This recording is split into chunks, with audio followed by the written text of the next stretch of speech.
I work at a big company, and I can earn enough for both of us, so don't worry, Eric said during our engagement. But as soon as we got married, he changed. He and Larry started insulting me every day.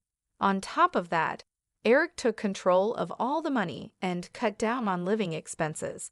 He'd constantly complain, even though I did all the cooking.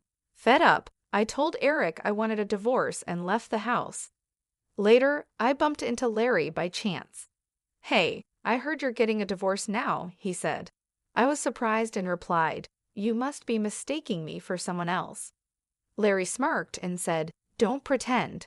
We're not together anymore, so don't come to me about money. I won't lend you a cent, remember that." Before I could respond, he disappeared into the crowd. I lowered my head, feeling the stares of people passing by, and started to laugh. Poor guy, he knows nothing. I can't wait to see his reaction when he finds out the truth. I'm Michelle, a 53-year-old housewife. I married Eric 7 years ago. When we met, Eric seemed like a great guy. We met at a gathering of friends, and I found him fun and friendly. As we said goodbye, he asked if we could meet just the two of us next time. Feeling a bit sad about parting, I agreed. When we started dating, he mentioned he had a son named Larry from his previous marriage. Larry was in 5th grade then, and we had dinner together a few times. He was a bright and pleasant boy, just like his dad. A year later, on the night Eric proposed, I decided to open up. You know I live with my parents and work part-time, right? The company I joined right after graduation was really tough and it ruined my health, I said. Is that so? It must have been hard to quit, Eric replied. I think long hours will be difficult for me in the future, I added. Eric smiled kindly and said, Don't worry about it. Just stay at home. I work at a big company, and I can earn enough for both of us. Relieved by his words, I accepted his proposal. I was happy to have met a good man and thought we were starting a happy married life. I never imagined I would feel so hopeless in less than half a year. As we got used to living as a family of 3, Eric and Larry's attitudes changed a lot. They started making fun of everything I did and said, Mom, are you in bed again? Where's my sandwich? Larry asked with a frown as he came into the bedroom before school. I had been helping with weeding at a nearby park yesterday and felt sick because it was an unusually hot day. I had already been feeling unwell since the day before. I had asked Eric for help, but he refused with an annoyed look and said, Being a housewife must be nice, just slacking off all year. I need my days off too, you know. Let me rest. The next morning, I couldn't get up because I had pushed myself too hard. I apologized to Larry and said, Sorry, Larry. I couldn't make your sandwich. Here's some money to buy one at the grocery store. Larry complained, Mom, can't you at least make a sandwich? You always take shortcuts with frozen food or leftovers. You're failing as a mom if you can't even cook. His words hurt. Don't blame Mom, Larry, Eric said with a half smile as he passed by in the hallway. Since you skipped the sandwich, tonight's dinner must be fancy. Oh, is that so? Then I'll look forward to it. Being a housewife, you should have plenty of time for dinner, right? You're not sleeping all day, are you? Make sure to clean thoroughly without slacking. The two of them laughed at my poor condition and made their insensitive comments before leaving. As if I could prepare a fancy meal lying in bed, staring at the ceiling, I let out a heavy sigh. Eric is extremely stingy despite being a section chief at a big company and earning a high salary. The money he gave me for living expenses was ridiculously low. It's my salary, so why should my wife manage it? Eric insisted on managing the finances himself after we got married, and I meekly agreed. I thought it didn't matter who handled the money as long as it was done properly. But then Eric started spending money as he pleased. It's necessary for work. Drinking expenses are business expenses. It's essential, he would say, as an excuse to buy expensive clothes and watches for himself. But he would make a sour face even if I needed something small. When I bought cheap snacks, Eric would get angry because he believed a housewife doesn't need any spending money. I had to ask for his permission every time I wanted to spend money, whether it was for a haircut or buying clothes. "One pair of jeans is enough, isn't it? You're buying more," he would ask. I replied, "I want a warm pair for winter." He said, "Fine, but get them from a cheap store." I'd also wanted to go to the hair salon regularly. "Can I go once every 3 months to keep my hairstyle?" I asked. Eric scoffed. "Why do you need to be fashionable? If you keep your hair long, you only need to cut it once every 7 months. No more haircuts." Because of this, I was only allowed to buy cheap makeup from drugstores. I wanted to use better products because the cheap ones were harsh on my skin, but Eric didn't care. The money Eric gave for living expenses was very low, about 1/3 of what most people spend. With this small budget, it was hard to maintain a balanced diet. When I complained, Eric responded smugly. On the TV show about saving money, they lived on this amount. They had a farmer relative who gave them vegetables and bread. I told him, "That's not possible with these high prices." He replied, "That's your job to manage." What really hurt me was how Eric acted when it came to sending a wreath for my dad's funeral. When Dad, who had been sick, passed away, and it was time to send a wreath, Eric frowned and said, "We don't need to send a wreath for the funeral, right? Only the main mourner needs to send one." He suggested, "Use your savings, it's not my problem." As I prepared for the funeral with tears in my eyes, his lack of care made me angry. I said, "I never planned to ask you for it, so don't worry." He replied, "Good, but do Larry and I really have to go? It'll ruin our long weekend. Right, Dad?" Larry added, "I wanted to play a new game." Although they complained, I didn't doubt they would come. However, Eric and Larry arrived late to the funeral, barely greeted my mom and relatives, and left quickly. My mom, who was very tired, didn't have the energy to get upset, but my relatives were furious. "What's going on, Eric? Your wife's father died, and you're acting so cold." "Larry, you've received so many gifts and allowances from Michelle's dad," they said. While I apologized to my relatives, I felt my love for Eric and Larry quickly fading. Eric, always in his stylish suits with a charming presence, and Larry, attending a prestigious university and seen as a handsome father and son by the neighbors, only insulted me at home. They wouldn't come straight home after work or school, instead wandering around and coming back with the smell of lipstick and perfume. Despite doing whatever they wanted, they treated me like a maid, demanding fancy meals with the little money I had for food. When I served dishes with chicken or pork, both Eric and Larry would glare at me with disdain and insult me. "Don't you want to serve your husband good food after he comes home from work? If I get sick from eating this bad food, how will you take responsibility? Are you even a mom?" they would say. I could make delicious meals, even with chicken or pork. They disliked vegetables and fish, but eating such a picky diet will make you sick. Eric would reply, "I'd eat if it were high quality. Don't complain when you can't satisfy us. I don't need advice from someone as weak as you." They used to eat while complaining, but lately they just left the food untouched. Yet, if I didn't cook, they would yell, "Are you slacking off even though you're a wife?" I would eat the leftovers for breakfast or lunch the next day, but tears would well up as I wondered for whom I was cooking. For their meals, they relied on store-bought sandwiches, instant noodles, and snacks. Eventually, Eric was diagnosed with prediabetes during a company health check, and Larry started gaining weight. It was inevitable. Then they lashed out at me, saying, "What kind of wife makes her husband and child sick? We don't need a useless person like you. We're getting a divorce." "Then I'll leave," I said. They were surprised when I agreed easily. "Are you sure? You're unemployed. You've been living off me. How will you survive now?" Eric asked, "Don't worry about me. I'll send the divorce papers for you to sign later. Please leave my stuff until the movers come to pick it up," I replied. "Nobody's going to take your stuff," Eric sneered. "You'll definitely regret divorcing a high-earning, handsome guy like me. A kind husband who lets you be a housewife with 3 meals and naps." There's no one else like that in the world, right? That's right. You've been living in luxury on Dad's money till now. You'll struggle from here on, Larry added. As I packed my clothes into a suitcase, Eric and Larry kept talking behind me. Honestly, I envied Eric's ability to overestimate himself so much. When we were dating, I saw this part of him as confident and shining. You'll just go back to your parents, right? Say hi to your retired mom for me. You two will be heading straight to poverty, Eric said.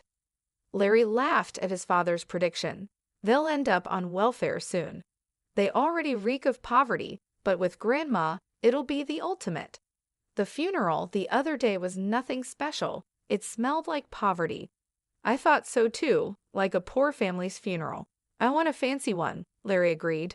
But for Dad, who works at a big company, and me, attending a prestigious university, poverty is a different world. Their endless comments made me really angry, but I knew it was pointless to argue, so I just let it go. After I went back home and explained everything to Mom, she said in a low voice, at the funeral, seeing Eric and Larry, I felt something was wrong. But I thought it's not good to interfere too much in my daughter's household, so I kept quiet. I was too busy taking care of Dad. I'm sorry for barging in like this. I replied, it's okay. I've been lonely without you. Why don't you stay here? Thanks, but once I get my job on track, I plan to move to an apartment, I said. Mom's concern was comforting, but I knew living with her might make me too dependent. Living nearby and visiting sometimes seemed like the right balance. Yes, Eric and Larry mocked me for being unemployed, but actually, I had been working from home. It all started with the budget recipes I posted on my blog. After getting many positive comments, I bravely launched a cooking site and shared my recipes, which quickly gained readers and internet fame. Soon after, an editor from a major publisher approached me, and now I'm getting ready to publish a cookbook. Because of this, I didn't have time to think much about the divorce, and the days flew by. One day, my phone rang insistently. I stopped stirring the ingredients in the pan and answered. Hello, I said. Hey, what's this about a clause for the divorce trial? Eric asked. I sighed, knowing it was about that. You and Larry insulted me all the time, I said. Oh, I thought, never mind, Eric said with relief in his voice. I didn't cheat or anything, you know. Did you record me and Larry? Your memory alone won't work. I replied, I've noted everything in my diary. Try to claim otherwise if you can. Eric scoffed, really, poor people and their obsession with money. You're so stingy. If you think you can get a deposit for the divorce trial, go ahead. After his outburst, Eric hung up. I finished cooking and then visited a detective agency to investigate Eric's background. Soon, his affair with a coworker was uncovered. The day after I sent photos of the two of them together and the investigation report to his company, Eric contacted me again. You spreading this at work is low. The angry manager reported it to the higher-ups, and now I'm in trouble, he said. I'm fired. Oh, she was the manager's daughter, wasn't she? It's your fault for cheating. Knowing they're strict about such things, I said, laughing. But you should be fine, right? With all the saving you did, you must have plenty of money. Aren't you and Larry living comfortably? Larry moved into a dorm this spring because commuting was tough. I prepaid dorm fees and have apartment loans. My savings were drained by that woman. She was two-timing me with a younger guy, Eric replied. Sounds tough for you, but it's none of my concern. Oh, and about the divorce trial deposit, I'll also take half the value of the apartment for property distribution. When the invoice arrives, please transfer the full amount to my account, I said. Eric was yelling on the other end, but I hung up without caring. One day, while returning from shopping in town, I bumped into Larry. He was dressed in his usual flashy clothes, with piercings all over his face and an eye-catching hairstyle, making him easy to spot from a distance. Seeing me, Larry raised his hand in greeting. Hey, heard you're getting government assistance now. I looked puzzled. Huh? Who are you mistaking me for? Don't pretend, Larry said, smirking. It's obvious where an unemployed old lady like you would end up. If you had just followed me and Dad, you'd still be living a comfortable life. It's pathetic. Feeling really angry, I couldn't help but reply, getting government help is a citizen's right. Any one of us could need it someday due to illness or an accident. It's wrong to look down on that. Yeah, so you're saying you're getting it too, Larry said, smirking and pointing his finger at me. Listen, you and I are estranged. Don't come crying to me for money. Remember that. As I opened my mouth to reply, he turned his back and disappeared into the crowd. I lowered my head, conscious of the stares of passers-by, shaking my shoulders. I couldn't help but laugh. It was just too ridiculous. Poor thing, he knows nothing. I can't wait to see his reaction when he finds out the truth. A few days later, I woke up to find an unbelievable number of missed calls from Larry. Reluctantly, I called back. Larry shouted furiously, "You deceived me, old woman. What are you talking about? I've heard from a cousin you got 3 high-rise apartments from Grandpa's inheritance and are living a carefree life. Hiding that and getting a divorce is cowardly," he said. "That's my personal asset. Why should I share it? I have to tell you or Eric, it's joint property. You should have done a distribution of property with Dad during the divorce. Unfortunately, it became mine after the divorce procedures, so I can't give it to Eric. Officially, I knew from Dad's will that it would be mine, but I delayed the process until after the divorce because I didn't want to share it with Eric." Larry shouted in frustration, "A rich woman like you getting government help? I'll report you to the authorities right now." "Feel free," I replied. "It's not me, but Eric, who is receiving it." Larry fell silent. "What I told you last time, it's not me," I explained as if talking to a child. "Honestly, even without the inheritance, I can live well. I have income from my cooking website and book sales, which I started secretly. But Eric, after spending all his money on his affair, has lots of bills piling up and is borrowing heavily. When his affair was discovered and he was fired, his income stopped. Are you listening?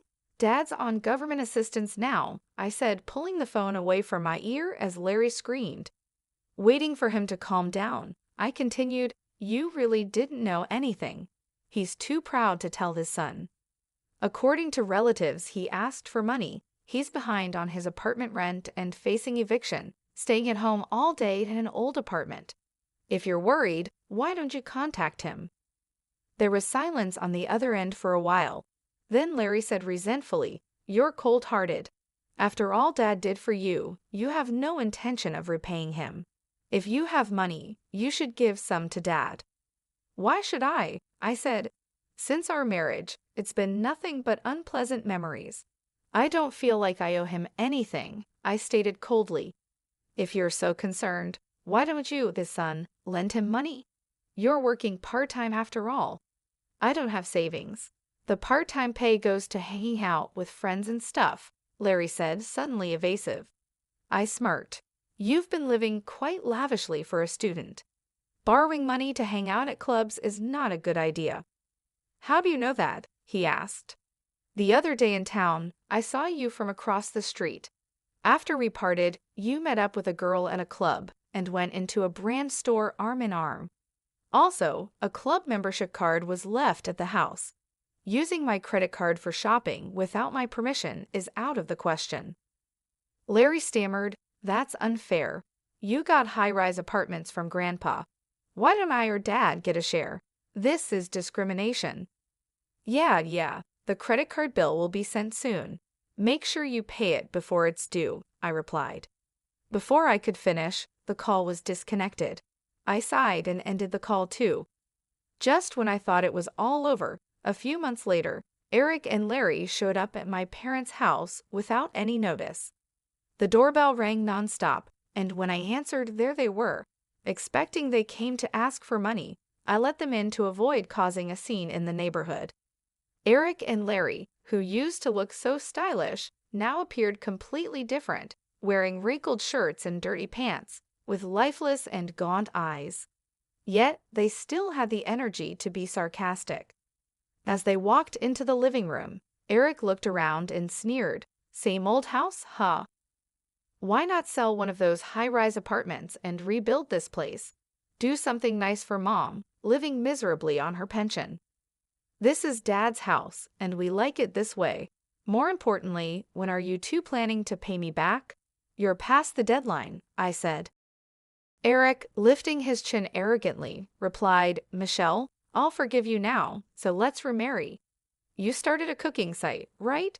If you manage the household perfectly, I'll even let you work. So come back. Such a generous dad, forgiving the wife who abandoned her husband and child.